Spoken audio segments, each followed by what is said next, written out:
What's going on, guys? Welcome back to the ptcoffeecast, brought to you by the Movement. My name is Dalton, and alongside me today is my beautifully bearded friend William. William, how are we doing today?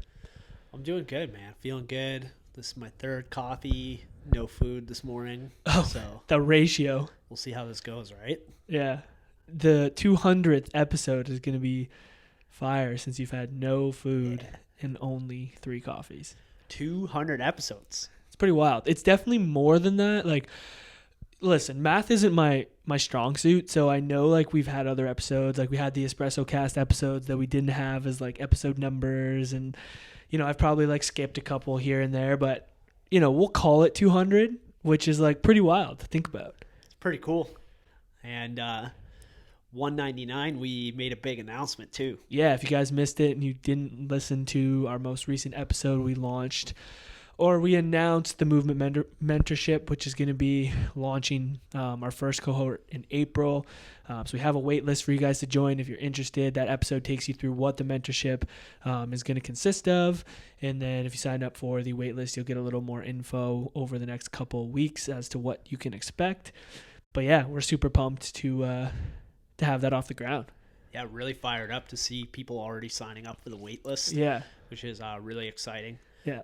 And just showing some of our team some of the content and how pumped they have been to see it is just makes me pumped. Yeah, so if you guys want to sign up for that, check the link in the bio on Instagram or in the show notes below. Make sure you're following us on Instagram at ptcoffeecast. You're subscribed to the podcast on your podcasting platforms. And if you want some of our other sweet resources we have, you can also get our 3 why ebook, and then also our sales tips to help with client outcomes is there for you as well. But for today, we're going to dive into a continuation kind of an episode that we did not too long ago. I think it was episode 197. I think 196. 196. It was the tools in the toolbox one.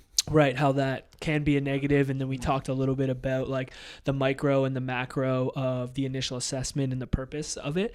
So this is going to be like a little bit of a continuation of that, focusing on more the follow-up session. So your first follow-up session, and then even more specifically the start of that session.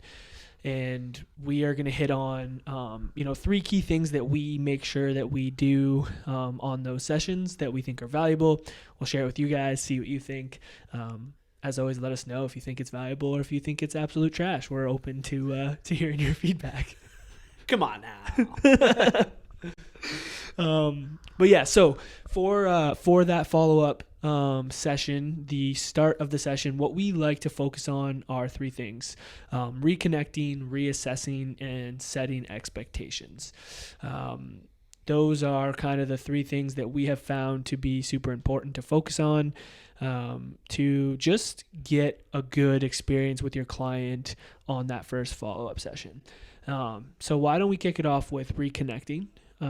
Maybe I'll have you take it away a little bit and give us your thoughts on that, how you go about reconnecting with your client.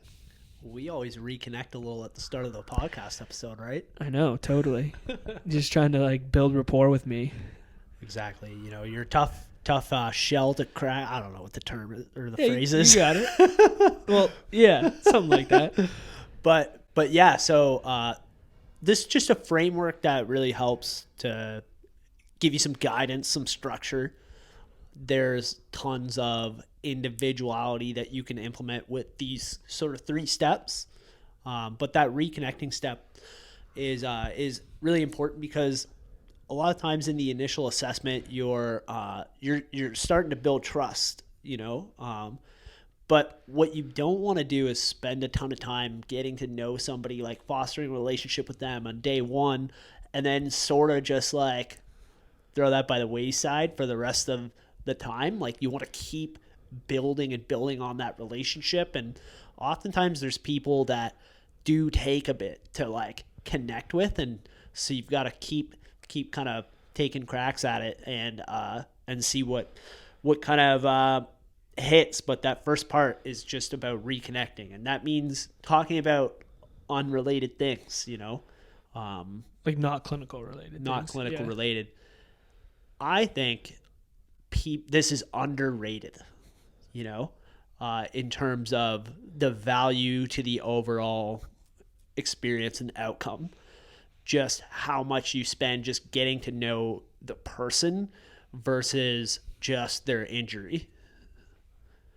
Yeah, I mean, you don't know what you're gonna pull out of like that, 5 to 10 minute interaction that can be helpful for the outcome of the client. Whether you can bring it and tie it into what you're doing clinically, or whether you're not doing that and you're just building trust and connection with someone. People who like you more, connect with you more, trust you more, are going to stick with you for longer periods of time. So even if there's nothing that you can use in that kind of interaction that can be reinforced clinically, you're still setting yourself up for good success with having that client follow through the full life cycle of their time with you. Exactly. And like, you may not, I think you shouldn't be afraid of like having a 10-minute conversation, right? Even if you only have 30-minute sessions. Obviously, you can't necessarily do that every time, or you might have to combine some other things within that just basically conversation. But sometimes that can really change the game in terms of your level of trust, your ability to implement some of the things. So I think just not being afraid if you're like, oh, this is taking like 10 minutes, we only have 20 minutes. That can be one of the game changers of your entire like life cycle with that client. So try not to be afraid of leaning into that a bit, I think. For sure. And there's ways that you can navigate that. Like, let's say you don't have a ton of time, right? You don't have an hour-long session. You have a 30-minute follow-up. And, you're looking kind of like peering at your watch or whatever, and you notice this is taking a little bit of time, or your kind of mental clock is ticking. I've learned this along the way from other people. It's like you can be like, hey, listen, this has been super valuable for me to understand this about you and what you're doing. Like, do you want to continue to dive down this and have a conversation? Or do you want to, move forward and get into some of the other things that we have planned that we can focus on? And almost just like asking them, right? Because that's also important. And if they're like, yeah, I just want to keep sharing this with you, right? Or if they think it's important to them to continue to share it, then you can continue to share it with they can continue to share it with you. And then a lot of times people will be like, yeah, no, let's move forward. And then you can continue to have that interaction while you're moving forward with the session. It's kind of like the art of the interaction, to try to keep it moving if you do need to keep it moving. But offering that up to them to make a choice puts a lot of autonomy in their hands, which I think is always a good thing. Yeah, I like that thought. Yeah, and before we move on, just like one thing that Will kind of touched on is like these things take time. Like, we underestimate how long it takes to build trust and to create a relationship and connection. I was working with a client where it was probably like our 4th or 5th session into our time together, and he trusted me, like we were making progress, but that like connection wasn't really there. Like, when you hit it off with people and you guys are super aligned, and I was always trying to figure out like, how can I continue to like learn more about this person? And then that session I noticed that he came in a Tesla, and I was like, oh, nice. So I asked him about it. And the moment I asked him about his Tesla, his eyes just like lit up and he just went off. And then I was like, there we go. Tesla. That's how we connected. And then from then on, we were boys. Like, he was telling me lots of stuff. Like, he opened up. So I think you always are like trying to find ways to pull on the thread to uncover those things. Long story short, Dalton has a Tesla now. Yeah. I did ask him if you'd take me for a ride in it. Oh, yeah? Yeah. But I never got it. Then let's move on to the next one. So then, after you're kind of reconnecting, we're going to reassess, right? So obviously, like from a clinical standpoint, we need to reassess to see like where's the client at, how did they respond to the stuff that we implemented on the initial assessment? Has there been any change in, things like range of motion or strength or pain levels, etc. So clinically, it's just really important that we're doing those things. But I think at like a more of a macro level of that situation is just like also making the client feel like you're considering them and like you're paying attention to what their issues are. You're kind of bringing that back up. You're not like blowing past that, and you're taking the time to highlight the fact that you're like checking in on these things and reassessing them, so that they feel like you're giving them the time, right? Or that it's important. And you're checking back in with the plan, like, oh, okay, so we're checking in with the actual issue at hand, right? And we're seeing where it's at, right, along that sort of continuum. I think that's super important because oftentimes a big reason, that people will fall off is because they feel like the level of like effort invested into their situation has slowly started to dwindle. Yeah, effort or even just like attention to the issue. Like I know in the past for myself, when I had clients fall off, it was like I was not necessarily paying close enough attention to the issue or not realizing how important it was for me to really address that with the client.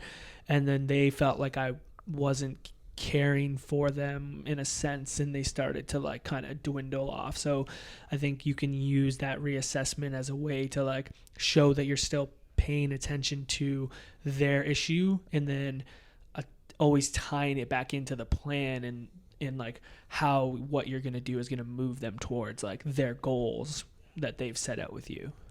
Absolutely, which probably leads pretty smoothly into the last component. Yeah, the last component being the other thing I want to touch on before we transition to that is just like we talk about this a lot in the initial assessment, to not feel like you need to go through everything, and that you can always use the the follow-up sessions as a way to like test those things out. So I think again, that's another opportunity if you had not gotten through anything in the initial assessment, or you forgot to do something, which we all forget to do, like you can come back to it on that first session and use that as an opportunity. Kind of like we just did there. Yeah. I was like too caffeinated, yeah, rushed you along too quick, and you're like, whoa. Hold up, bro. Let's reassess. Hang on. Thanks. Now we can move on. Yeah. No, but that is a good point, though. I don't think we should ignore that, because like especially in school, you sort of are trained to be like get through everything, and often you just don't. And in reality, there's no way you can, and you probably shouldn't. Yeah. But that doesn't mean you never check in with something that maybe you missed. You make a note, you go into it the next time, and that's what that reassessment allows you to do, is maybe explore something that didn't come up day one or the previous sessions. Yeah, for sure. And then the last one is just setting expectations. So setting expectations for that session that you're about to go into is always important. I just think I've learned more and more that the amount of uncertainty that you can take away from someone, the better it goes. So like, when someone comes in for their first session, again, they're still trying to like figure out what this really is, especially if they haven't been exposed to physio before. They're trying to, they're just getting used to you and connecting with you. When you don't know what's coming next, it can be a little bit anxiety provoking. People feel a little bit more like uncomfortable. So trying to reduce that by setting expectations of like, hey, what we're going to focus on today is this. What that's going to look like is we're going to do this, this, and this. And then at the end, we'll sit down, we'll summarize that, and then we'll set up some of the things I want you to focus on moving forward.